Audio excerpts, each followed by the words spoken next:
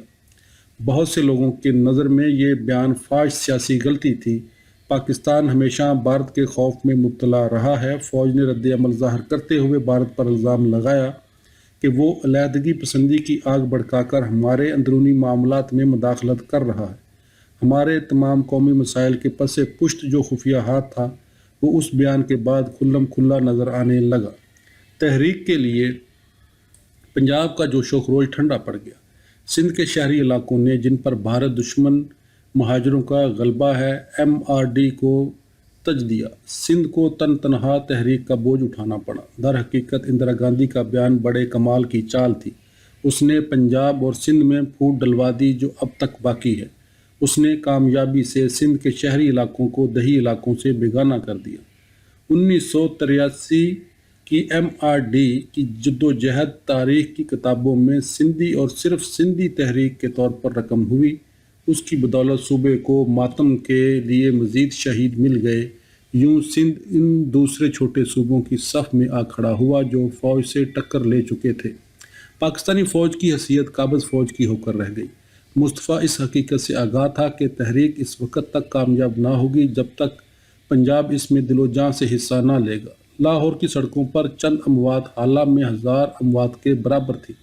فوج جس پر پنجابیوں کا غلبہ ہے آمادہ پیکار پنجابی ہجوم پر فائرنگ نہیں کرے گی۔ اگر اسے مجبور کیا گیا تو فوج کے جوان اپنے بائی بندوں پر گولی چلانے کے بجائے رائفلوں کی نالیوں کا رخ جرنلوں کی طرف پھیر دیں گے۔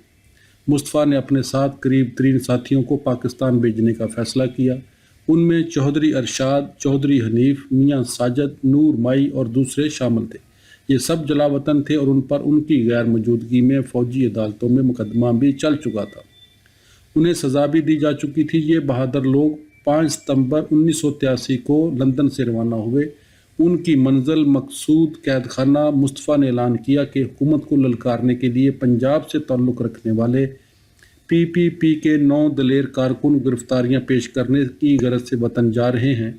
یہ حقیقت کہ روانہ ہونے والے ٹولہ 9 پر نہیں 7 افراد پر مشتمل تھا، جلد ہی ایک بھیانک سیاہ تربیے کا روپ اختیار کرنے والی تھی۔ چودھری حنیف کو یاد ہے کہ ان کے ساتھی سارے راستے جمہوریت اور مصطفیٰ گھر کی حمایت میں نعرے لگاتے آئے جو سیاسی طور پر وابستہ مسافروں پر بڑے گراں گزرے۔ بقول چودھری حنیف طیارہ کراچی اترا، اسے ٹرمینل سے کچھ فاصلے پر ٹھہرایا گیا۔ طیارے کو فوراً کمانڈوز اور بختر بند گاڑیوں نے گھیرے میں لے لیا۔ ہمارے ساتھ جو رویہ اختیار کیا گیا جیسے ہم خطرناک تخریب کار ہوں، طیارے کی سیڑھیوں سے اترتے اور پولیس کا سامنا ہوا۔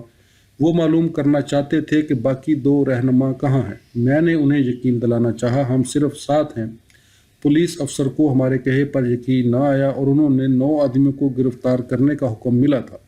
انہوں نے طے کیا کہ گنتی پوری کرنے کے لیے میاں ساجد پرویز کے سیاسی طور پر ناوابستہ بھائی طارق اور